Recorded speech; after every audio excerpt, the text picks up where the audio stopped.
Well, let's continue the story even further. So, for somebody that continues to eat a high carb diet, push that blood glucose up, continue to spike insulin over years, and the body over time needs to make more and more insulin to deal with that glucose. Talk about the problems that can accrue when they get into that situation. Right. And this usually hits you 40s, 50s. And remember, up until about 100 years ago, that's about how long you'd live anyway. So, and then we see obesity first, and then about 10 years later, we start seeing diabetes, and then we start seeing heart disease and cancer and Alzheimer's, which is really a type of diabetes. If you listen to Suzanne de la Monte, I think, at Brown University, she calls it type 3 diabetes because it's an inflammation caused by uncontrolled glucose that affects the brain. But if you look at that, so I have, she's passed away now, but I had an aunt that was slowly going deaf, as happens to people when they're older. And you'd go into her apartment and the TV was on like so loud.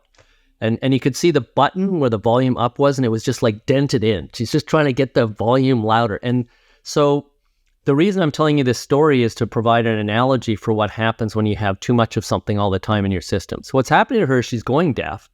So what do? You turn the sound up so you can hear it. But loud sounds makes you go deaf. So then she gets more deaf. So she turns the volume up more. And then she gets more deaf, and eventually she can't hear anything. So think of that now in terms of the cells. So individual cells that need glucose have glucose transporters. And there's different types of them. They're GLUT, glut transporters.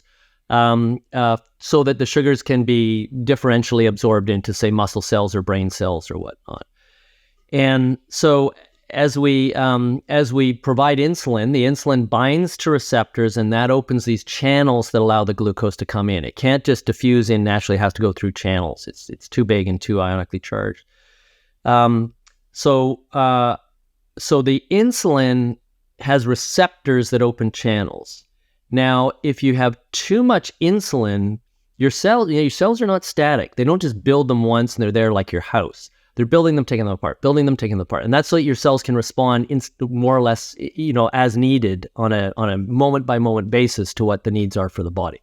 So if it needs more sugar, more receptors for insulin, more insulin effect, more sugar comes in. And it can do that quite rapidly. So that's what it's doing, dynamically producing these receptors. Now, what happens is if you have too much of a signal all the time, think about that. What if you had too much insulin in your body? Well, you'd suck too much sugar out of your blood. Why? How can you tell if that's happening? I'll tell you, at about 10 o'clock in the morning after that high sugar breakfast, you're going, wow, am I ever hungry? I need a muffin, right? Because your brain is going, we need some more sugar. Because you ate all this sugar, the insulin we released has a longer effect than it takes to absorb that sugar. So it stays in your system, absorbs too much sugar into the cells, mostly into fat cells. Now your blood sugar is too low, you're hyperglycemic, which is a huge signal to your brain to release ghrelin to say, I'm starving, I got to eat something. And what do you want to eat? Kindling. You want to eat kindling. You want to have a muffin or a chocolate bar or whatever it is. And that's what people eat. And then you go into coffee shop anywhere and it's full of high glycemic index carbs, which means it can be easily absorbed, right? So then you've got too much insulin. So the cells respond by, whoa, we've got too much glucose in here.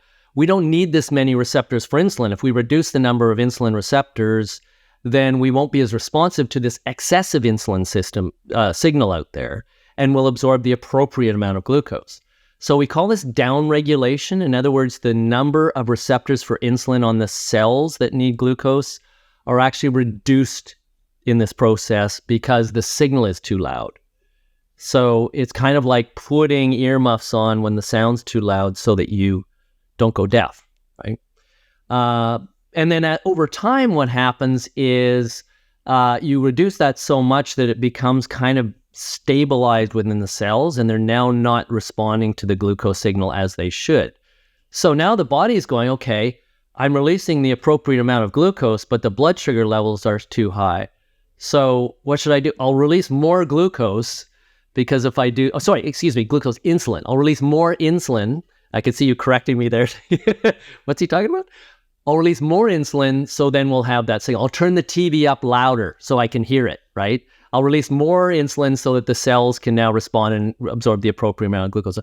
And so we call this a positive feedback effect, and those are never work out well, with the exception of ovulation, I guess, which is a positive feedback effect where things explode or fail in positive feedback effects. So in ovulation, the ovule is released, from the ovary. So, but in your body, positive feedback effects generally end up causing damage. Another one is hypertension. You have high blood pressure. What do your blood vessels do? Well, they tighten to prevent that high blood pressure from popping the vessels. As they tighten, they stiffen, and then you have the same flow going through stiffer vessels, so you need more pressure, and that makes them stiffer, and you need more pressure, and that makes them stiffer, and so you end up with hypertension, which is why it's so important to control hypertension early before it causes too much stiffening of the arteries. So the same thing happens. You become insulin resistant, and so then you go to your physician. So you're now insulin resistant. You're now probably 50. And your blood sugar is not being able to be controlled. Doesn't matter how much insulin you produce, it's not absorbing it. Your blood sugar levels are rising above like 7. That's where they start clinically intervening. And so they go, okay, your blood sugar level is too high, and they do a 2-hour test or glucose tolerance test, GTT they call it. Or you can get a hemoglobin A1C, which tells you the average amount of hemoglobin of sugar in your blood because it attaches to the hemoglobin molecules, and they're in red blood cells, and they live about 4 months. So that's why it's hemoglobin A1C, because they're looking at how much sugar is on the hemoglobin, and that will be proportional to how much sugar is in your blood long term. So all those things will tell them that. And they'll say your blood sugar is too high, you're pre-diabetic or you're diabetic.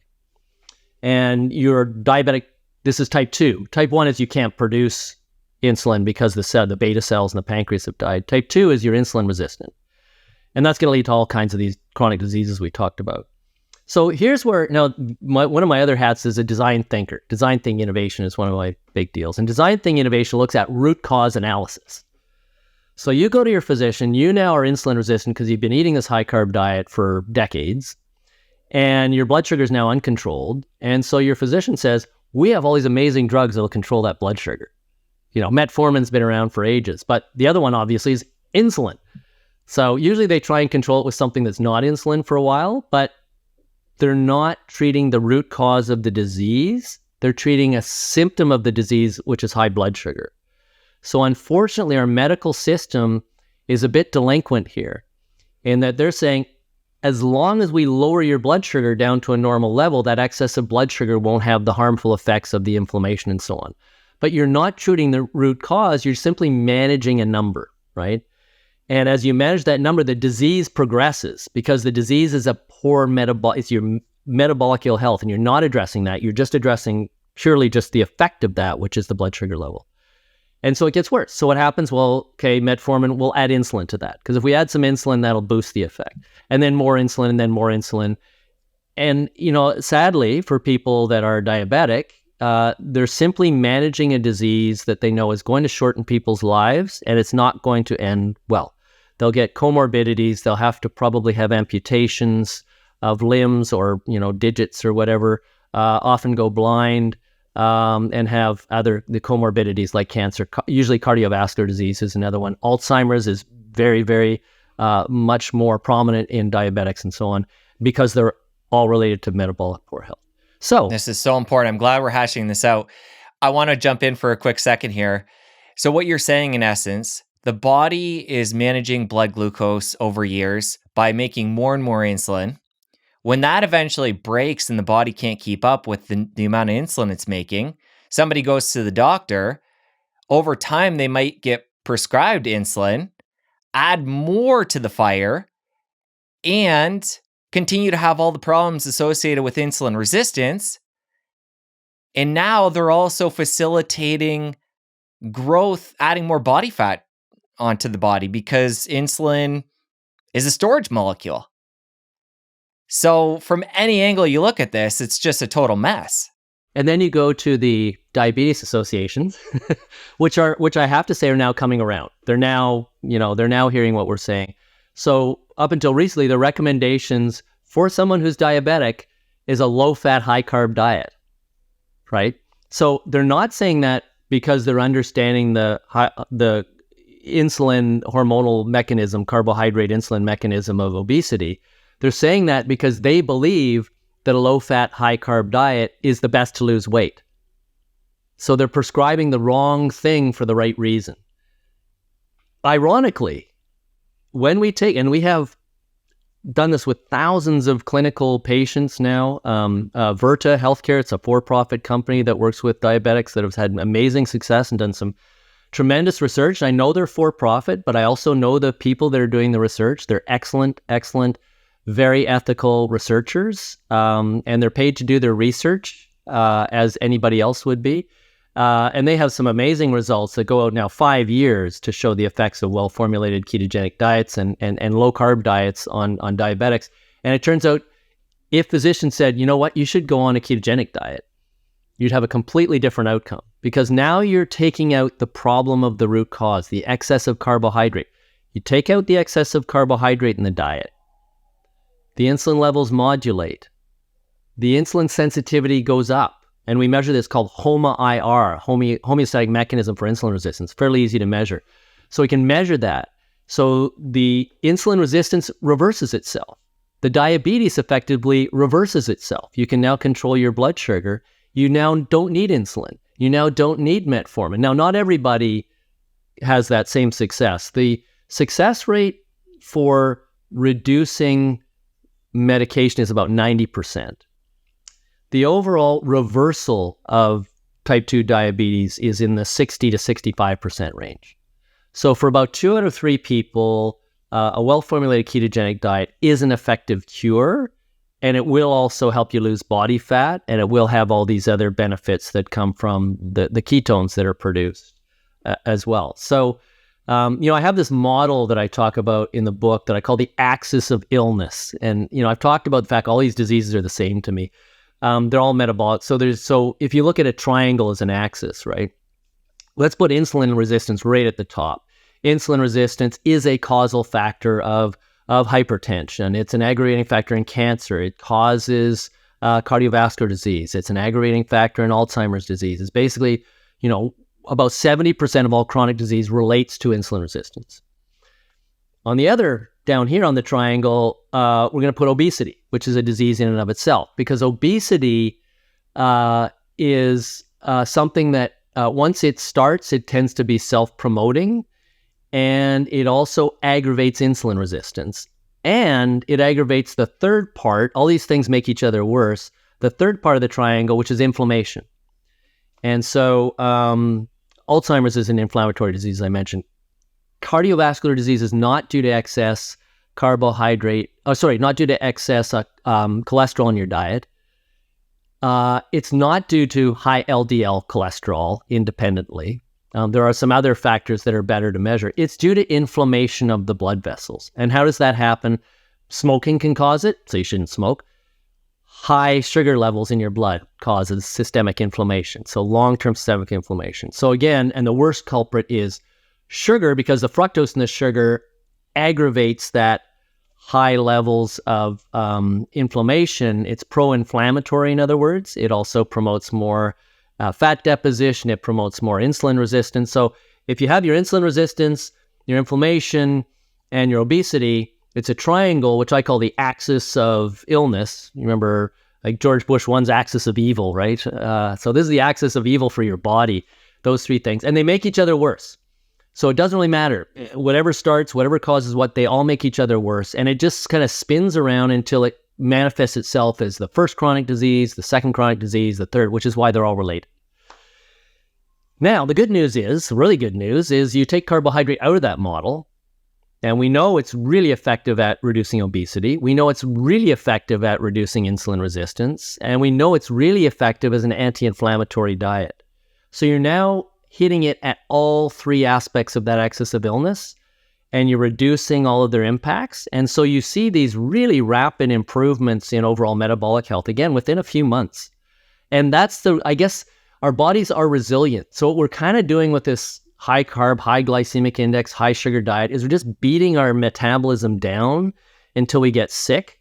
But what I'm telling you today, what the science says, is just stop beating it down. Just take that carbohydrate, take that sugar out of your diet, get over the fact that, you can't have dessert 3 times a day, and just start eating other things which have more flavor and are better for you anyway. and you'll see your health improve dramatically. And it's almost like I guarantee, but really 2 out of 3 people see this really dramatic change. For other people, it might happen more slowly. And for some people, it might not work at all. And you do need physician oversight because of some of the needs for concomitant reduction of medication. And also in the adaptation phase, you can get some, dizziness and lightheadedness, most of which can be managed with getting salt balance right.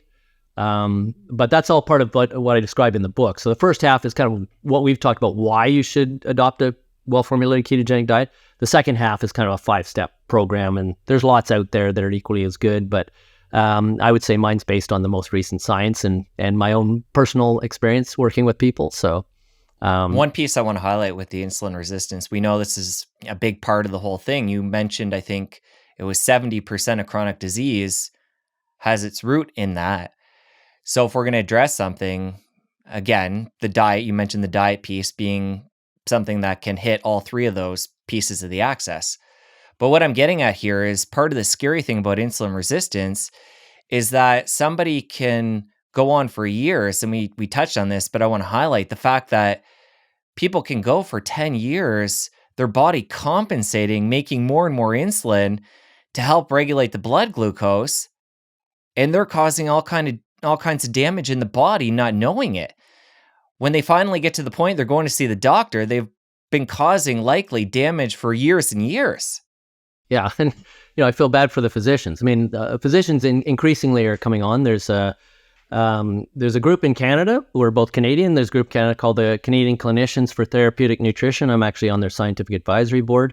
There's about, I think we're approaching 10,000 members now of physicians that realize that they've got things wrong and that you can do a lot without having to prescribe drugs to help people that have these chronic diseases. And they're starting to realize that, rather than go through the typical medical model decision tree for treatments and for drug treatments, that they might want to start with lifestyle. And so, but they're not trained. The average in North America medical schools for nutrition training is less than 3 hours. So you get basically one class.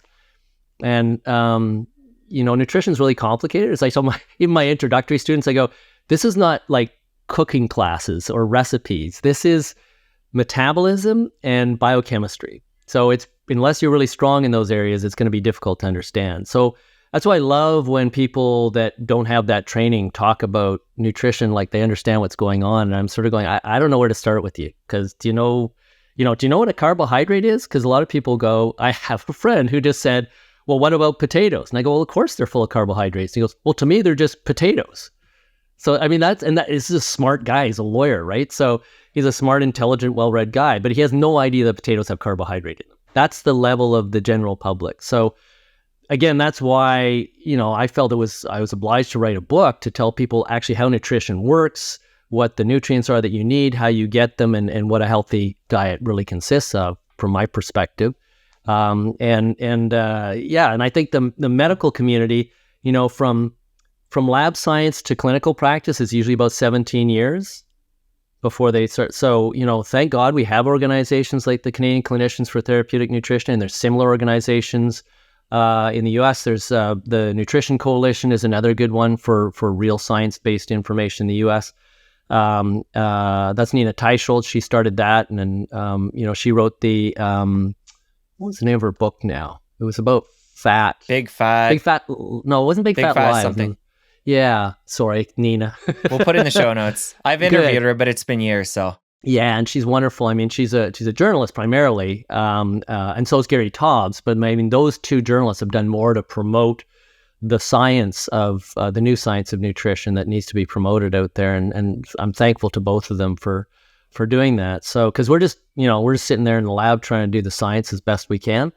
And then we need people like that to help get the information out. But at this point in my career, I just thought I was obliged to try and help. I'm a communicator, I'm a teacher, so you learn things and you teach them, right? So I'm trying to help the public understand. So I wanted to say to you, Jesse, I've listened to a number of your episodes. I think you have 540 odd episodes. I didn't listen to all of them, but this is a great show, very highly produced, and I really want to thank you for doing this, for having a show that brings people on to talk about their models for optimal health or for ultimate health. It's really important, and anything I can do, to help you, even if I disagree with the other people that you have on, that's what you're supposed to do in science, is disagree, find out what the points are, and then go and investigate those and see where the truth lies, right? Not just have head-butting arguments in, political arenas or something like that. That just doesn't get us anywhere. I was speaking once and somebody asked, what should we do to try and change public policy? And I said, well, don't write your congressperson. That's not going to help, because they have so many competing interests, and they're just going to look at their, voting record or whatever, or chance of re-election and how that, forget about them. What you need to do is use the resources we have, and social media is a powerful resource if used properly. So using programs like your podcast and your vodcast to get accurate information out to people, and just looking through your list of the people you've had on. I know many of them. Well, I know some of them. You've had so many on. Some of them I met personally, and I know, and they're aware of my research and vice versa. And some of them I just know by reputation. But you've really curated a great group of people to have on. And so I would say anybody can tune into any of your episodes and learn a lot. And I look forward to doing that myself too. Well, thank you for all that. Often I learn stuff. I'll hear stuff from like one of your other guests. Like Cynthia Thurlow, for example. She was just on recently, and Cynthia and I were speaking together in Salt Lake City a while back. And I'll hear her say something, go, I never knew that, or I wonder if that's right or whatever. I'll kind of look at it, and if I wonder about it, I might send her an email and chat with her about it. And science is never done. It's always a work in process. So we have what we call a paradigm shift happening in nutrition science, where we have an old model that's broken and make people sick. We're trying to get people to adopt this new model, especially politicians, but that information has to come from the public. So the good news is, 12 to 18% of the United States consumers claim to be ketogenic. I don't know if they are or not. I don't know what they're eating. I'm not measuring their ketones, but 12 to 18%, that's like roughly 1 in 8 people at least, has heard the news. And that will begin to grow. It's growing tremendously already. It's doubled or tripled in the last few years. So because it works, people are realizing, first of all, it was, you can lose weight. But unfortunately, now we have these drugs, the semaglutide drugs, like Ozempic and Wegovy. People want a drug. It's easier. I don't know, an injectable drug rather than change your diet. Not for me, but it does. It's the best diet for losing and maintaining and managing your weight. But there's also this whole group of people that are diabetic and have other issues that are adopting ketogenic diets that are finding, wow, this has been a virtual cure for me. I thought I was going to die and it was going to be a slow, managed, uncomfortable death. And now I realize I have my life back. I can live a full life and I don't have to be diabetic. So it's pretty important to get that out. If you enjoyed that clip, press here for the full episode. I'll see you over there. 7 out of 8 people are overweight or obese, which means they're metabolically unhealthy, which means they're sick. We have a phrase in kinesiology, you cannot outrun your fork. A bad diet is not corrected by a lot of exercise. And we know it's really effective at reducing obesity.